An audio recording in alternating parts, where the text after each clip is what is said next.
let's see this. Okay, this is Hannity. The American people see this Biden failure. They do? All right, well, let's see what it is then. They do. 115. Welcome to Hannity. It's hard to believe, right? 115 days, Biden. Yeah, nobody gives a fuck. Nobody buys it. Nobody believes you. Seems like I can't believe we're still making that fucking graphic when it's A, not even true, and B, nobody gives a shit. Cowardice in Afghanistan is having a snowball effect all around the world. All of America. It is. It is. Okay, guys, I don't know if you know this, guys. Hold on, my screen went dark. Growing concerns about Russia's threat to Ukraine, and this is because we didn't stay in Afghanistan. International foes, every hostile regime, they're all trying to take it. Sorry, our what? Our foes, I think is the word. Foals is baby deer. World, all of America's international foes, every hostile. Oh, okay. So apparently we have baby deer all over the world. That's adorable. Hold on.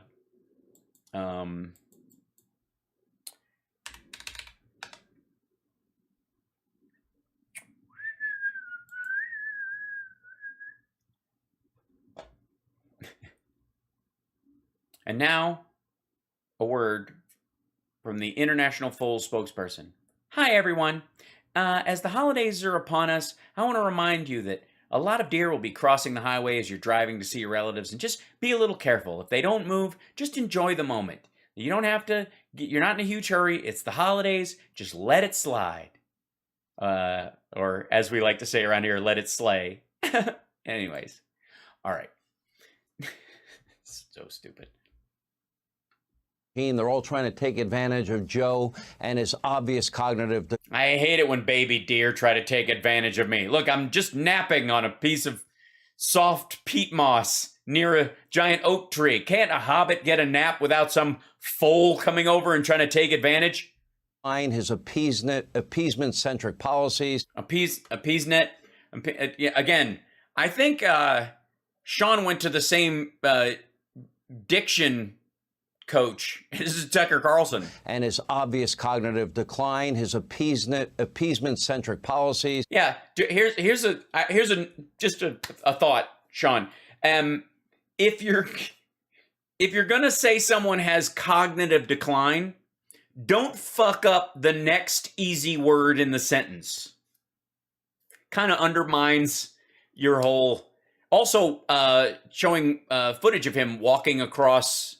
Unless you have to find footage of him wandering around like Trump and on the tarmac, maybe show the tripping footage of him going upstairs, because that's something that no one in this country can relate to, especially after they've broken an ankle.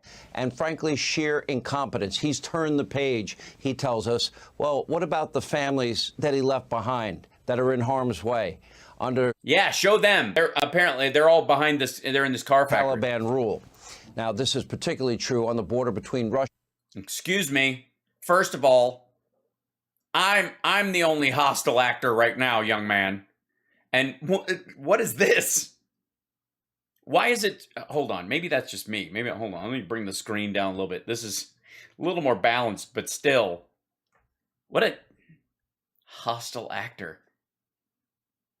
Does he even know his lines? In Ukraine tonight, where hostile actor Vladimir Putin is now gearing up for a mass. Excuse me, Tucker Carlson would like a word. He's not a hostile actor. He's just a man being tormented by NATO. Invasion. You'd be hostile nearly too. 100,000 Russian troops, including 100,000 Russian troops. I swear to God, they were here a minute ago. This whole thing was full of trucks. Right in here, there were all these trucks, and now they're wasn't there fucking, hold on. Satellite photos, Russian troops, Ukraine. Yeah,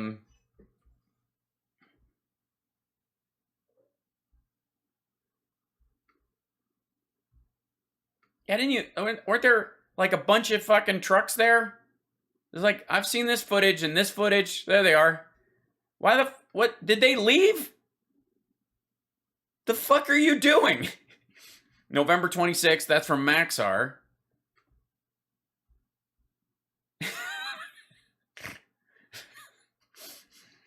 Guys, the fuck are you doing to me? Get the pictures with the... Why don't you get the... Look. That's airplanes. That doesn't do us any good. What the hell does that have to do with anything? That's it? That's all we got? Ukraine satellite border photos. There you go. There you go. There you go. Oh, they left too. Helicopters. 9 helicopters? Looks like a windmill farm. Don't fuck with me. This looks like a housing unit for near a prison.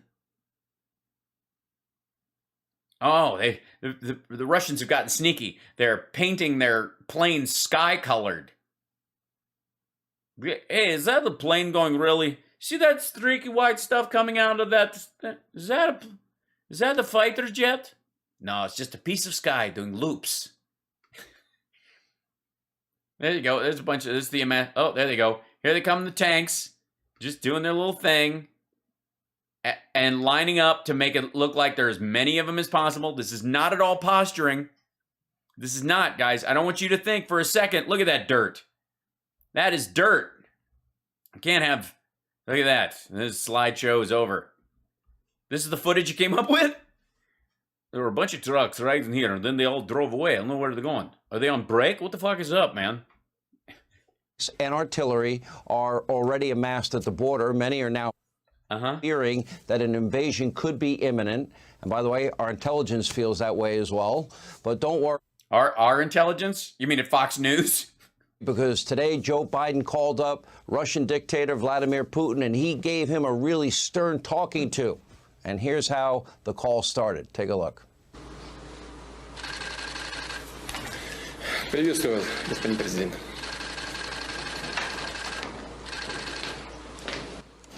There you go. Hello. Добрый день. Good to see you again.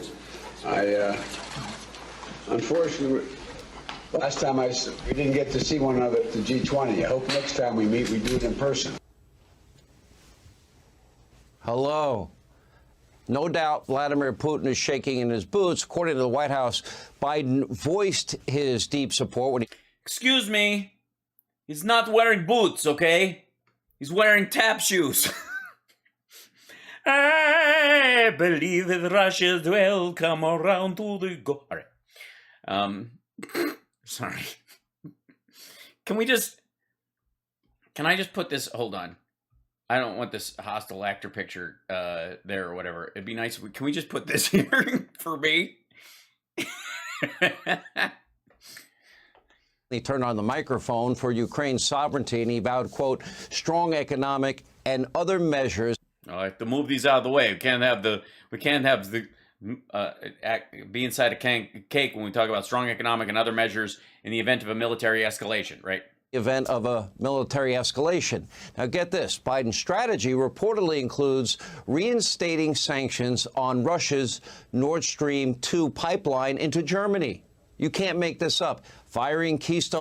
Well, no, you can. And again, I've been arguing this for a long time, that the Nord Stream pipeline, because the oil and gas is going to get from Russia to Europe if they want to buy it.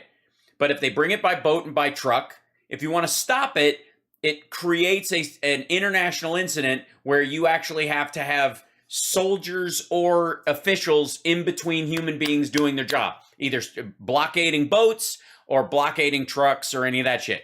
With a pipeline, you just shut the fucker off. And if you really want to, you just bomb a stretch of it in an area where they can't fix it. It's way easier. Cell pipeline, energy workers, high-paying career jobs, and giving Putin an opportunity to get Russia rich again.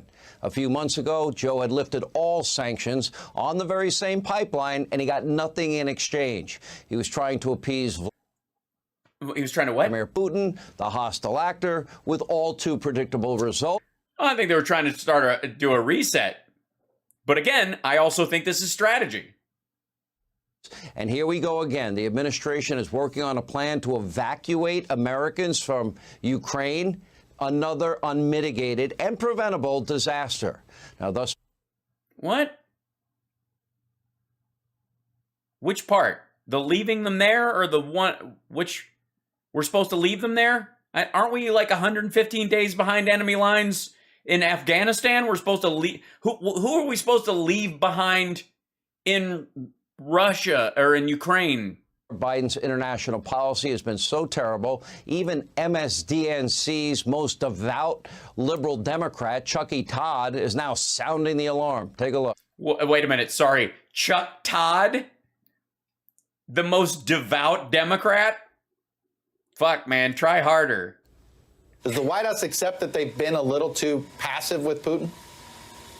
Well, I think privately they accept that there have been some missteps when it comes to the foreign policy strategy here, whether that be with Afghanistan or with President Putin. Now, they haven't outright acknowledged that, for example, in their meeting in Geneva earlier, that the president wasn't tough enough. But I think the point stands. Here we go again. And what, if any, message is this sending to other potential foreign adversaries who are watching this quite closely? How does China, for example, view this? Now, it's pretty weird because I remember only a few months ago when everyone in the mob and the media, they were out there lauding Biden's tremendous foreign policy credentials. In reality, Joe Biden has never, ever, ever been good at anything, and especially foreign policy. You might. Oh, yeah. This doesn't. This isn't a projection layer to protect Donald Trump from his complete lack of success. Obama's former defense secretary, Robert Gates, quote. Oh, this is the quote that they always go to. By the way, Robert Gates was one of the people who got us into Iraq and Afghanistan and wanted us to stay there. Biden has been wrong on nearly every major foreign policy and national security issue over the past 4 decades on the campaign. Yes, and Robert Gates is the one who wanted us to stay in Afghanistan. Trail, and during the early months of the Biden White House, the press wing of the Democratic Party, in other words, the media mob, they covered up all of Biden's shortcomings and, of course, lied on his behalf, never asked tough questions. Now with multiple Biden calls. Can somebody put an oxygen cuff on his finger? Are we watching the Omicron variant get its own show on Fox News? Seriously, can you get a sentence out without going? He's here and home and abroad. Some in the media, they're no longer able to avoid the shocking reality, which is one Biden failure after another. And needless to say, Joe Biden is not pleased. Now get this. According to the administration, the press is supposed to work hand in hand with the White House to make Joe look good. So in the past week, the White House has been holding private meetings with producers, anchors, reporters to, quote, reshape their coverage. No. Oh, yeah? Let's see. Okay, hold on. This is good. CNN Business. I'm sure this says exactly what they're talking about. CNN Business. White House quietly. Let's see.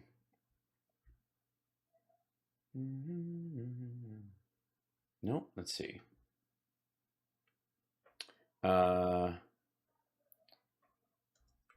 Tries to reshape. Apparently, White House quietly is a. They use that phrase heavily at CNN. Tries to reshape.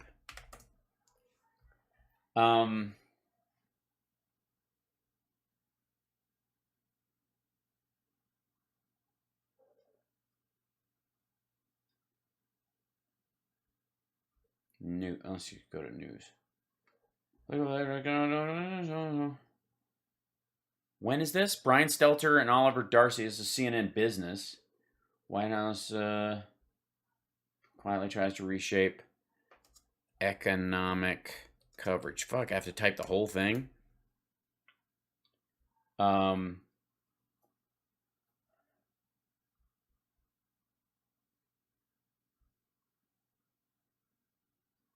By the massive color release, Swift's billionaire, Tucker Carlson top writer. These are what comes up when I look up that thing. Transcript beat with Ari Melber. Seattle Magazine's most influential people, 2021. Even Geraldo Rivera thinks this Fox Nation series is bullshit. Rebranded ransomware gang hits schools, hospitals. How Biden's massive COVID relief bill is was put on a glide path to passage. This is in February. Swiss billionaire is top bidder for Tribune newspapers.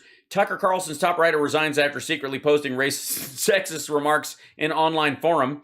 And I've got this set on news, not just on all. White House frustrated with hyperbolic. Okay. White House frustrated with the coverage. Is the Delta variant? White House frustrated with hyperbolic and irresponsible Delta variant coverage.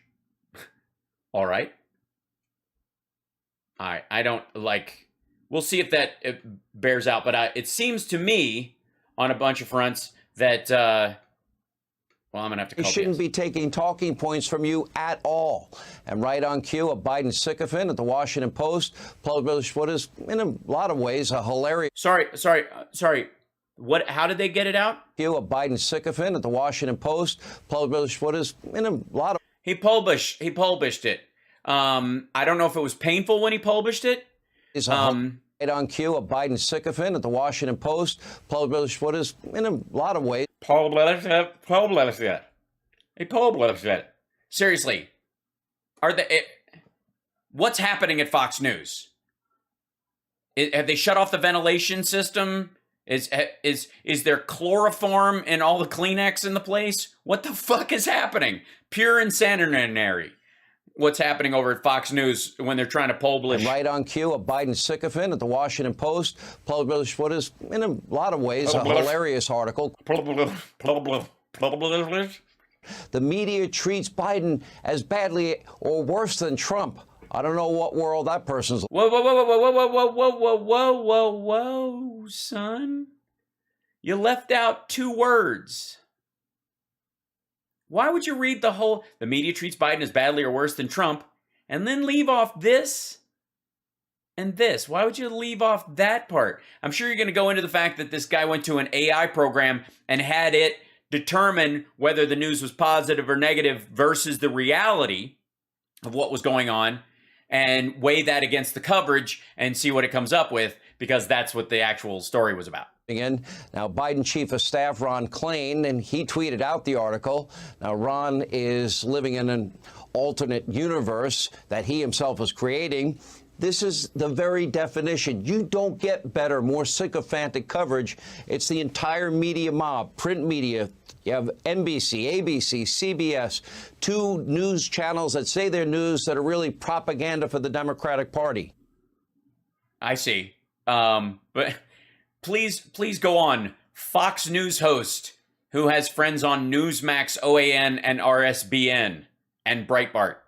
Now, maybe the worst part of this, the press isn't even trying to hide it. You got one idiot over at fake news CNN actually bragging.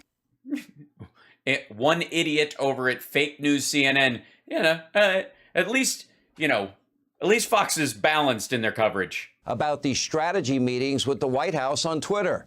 Tonight, I do have some bad news for the mob and the media. Hold on. Wait. What was this? Some news in reliable sources. Senior White House and admin officials have been holding briefings with major newsrooms over the past week as they try to reshape economic coverage. Okay. I would guess most of those meetings start with, "What the fuck are you guys doing?" Meetings with the White House on Twitter. Tonight, by the way, when Trump was in office, the press was unfair and the enemy of the people. And now when they do the same thing to Biden, they're being told what to do by a regime like Cuba, and would make Cuba and China blush. Some bad news for the mob and the media and the Biden White House. No amount of smoke and mirrors or dumb op-eds in the Washington Post is going to change the reality. The American people see this failure as we speak. Yeah, that's right. Nothing. You're right. He's right. Sean, man, I can't push back against everything, and I have to say that, let's see, I got to find... There's a piece of information. Yeah, there it is. There's some things, no matter what you do when you're in the news and a story comes out and you want to push back against it, but you just can't. I mean, there's nothing you can do. It's just terrible how when you're in this situation where, you know, you wish, as a newsmaker, you could actually say something different, but just reality just is kicking your ass. These dumb op-eds, you know, that they try to cover, you know, facts when they come out. And you can't. No op-ed will get rid of this detail. Now, this is, I'm sorry, I'm probably digging around. This is probably from last year or the year before. It's probably from Trump in 2019, right? U.S. jobless claims dropped to 52-year low amid seasonal volatility. Even with fewer seasonal jobs. Unemployment claims dropped by 43,000 to 184,000 last week, the lowest since September 1969, the month and year of my birth. I feel like it's like a Hal holiday somehow. A traveler wheels her baggage past the now hiring sign outside a bar and restaurant in Sioux Falls, South Dakota. A traveler. She's just a traveler. Going across the land with a rolling bag and her purple hair. She's just a riot tourist on her way to the next Antifa meeting. The number of Americans applying for unemployment benefits plunged last week to the lowest in 52 years. One of the reasons, by the way, check this. One of the reasons they're going to find out that the number of jobs created was disappointing last month is because people didn't fucking need them. There aren't enough people for the jobs. More evidence the U.S. job market is recovering from last year's coronavirus recession. Unemployment claims dropped by 43,000 to 184,000 last week, the lowest since September 1969, the Labor Department said Thursday. The 4-week moving average, which smooths out week-to-week ups and downs, fell below 219,000, lowest since the pandemic hit the United States hard in March 2020. Seasonal volatility likely contributed to last week's drop as the Labor Department adjusted the numbers to reflect job market fluctuations around the holidays, said Stephen Stanley, chief economist at Amherst Pierpont Securities. For seasonal adjustments, claims actually rose by 64,000 to almost 281,000. Still, Stanley said in the research note that the underlying trend remains downward and should be lower than it was prior to the pandemic. The unfulfilled demand for workers is much larger than it was then, and layoffs appear to be noticeably lower. Anybody who doesn't have a job right now doesn't want a job or is holding out for a better job in the interim because they can afford to. Oh, what a terrible day. Merry Christmas. Inflation, every American is feeling it firsthand, a 31-year high. And Americans are furious about the supply chain issues causing massive... They're furious about the supply chain issues caused in the last 10 months by the Biden administration's tariffing of China. No, because of the bills passed by the supply chain issues caused by Joe Biden by himself in the last, when he was in the Senate a long time ago. And shortages, and then get lectured and scolded about, how we should have purchased our Christmas gifts by Halloween, or, you're not going to get the color you want. The tragedy of the treadmill. They're embarrassed. They're humiliated. Sorry, what? What? Can anybody break down what the fucking conversations about presents that this dickhead is having with his family or his kids? How we should have purchased our Christmas gifts by Halloween, or, you're not going to get the color you want. The tragedy. You're not going to get the color you want. This is the lecture he's experiencing. The treadmill.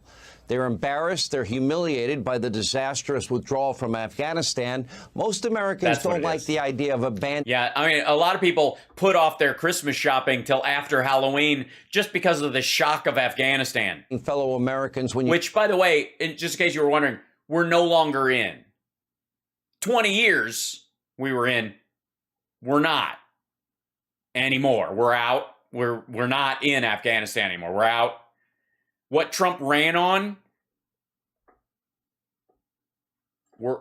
and didn't do, you wouldn't do it.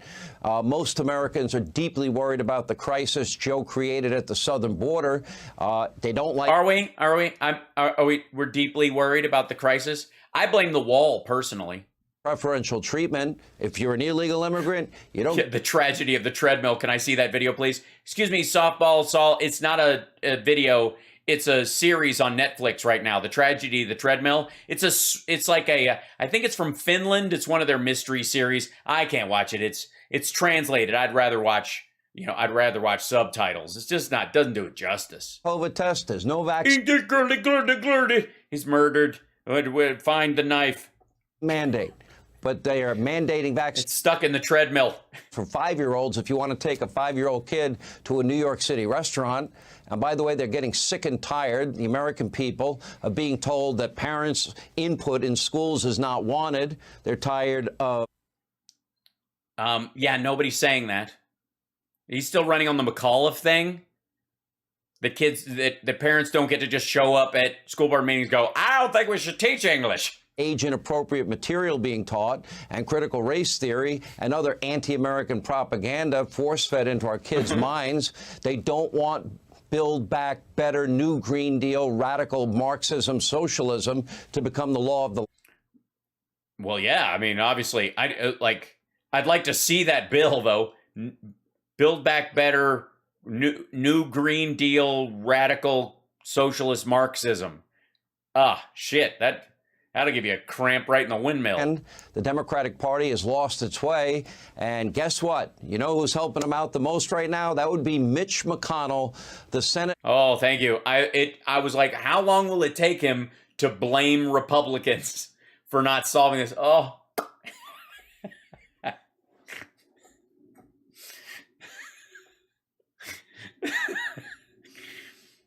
Minority leader is once again, after promising again, he's bailing them. How dare he allow them to pass pass a bill to fix the debt ceiling. Hold on, I'm looking for something right now. No, that won't work. No. Yeah, maybe this one. Nope. Nope. Nope. Oh shit! How can they not have?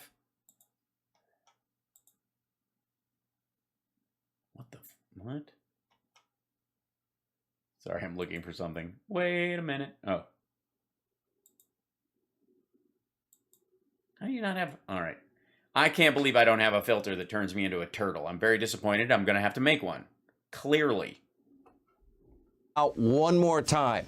Despite promising not to help the Democrats raise the debt ceiling again, he has been collaborating with Chuck Schumer and Nancy Pelosi on a plan. Sorry, who the fuck did he promise? Why the fuck would you not promise? Why the fuck would you make a promise to not raise the debt ceiling and default on American debt that was accrued during the Trump years? The debt ceiling rise is not about the new spending Democrats have done. That will be entailed in whether or not these programs end up paying for themselves or whether there's any costs above and beyond what's in them, or the investment in infrastructure and the like doesn't actually pay off over time. That's an argument to be had in the future. It's going to fail, and you're an asshole. But still, what the debt ceiling rise is about right now is the debt accrued during the Trump years. Biden hasn't been through a full fiscal year yet.